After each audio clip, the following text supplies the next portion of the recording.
Baby, yo. See, the kind of thing I have for you, is direct charger, direct follow call. What's that? Just let me take you inside. See my house. You see everything. Timothy said, let's go. Just let me take you inside. Don't call me, baby. Hey, mama. Let me take you inside. Mama nìyẹn. Mama nìyẹn. Mama. Our boys. Mama, our boys. Mama. She's my landlady. Deji. Is he the one that bought goodie for you? So serious. So bad for me, yeah. I will sell you broom. Is it your baby mama? Hey! Ayé mi tèmi bá mi. Hold on.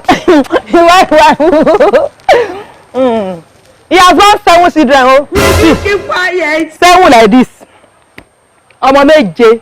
He has born 7 children. She what? 7 children. He told me, Mama, what's so funny? Jésù! But Mama, kí ló dé? What happened? You talk too much. Who asked you? I feel be a baka. Look at your face, what you are doing, and stop proposing all around.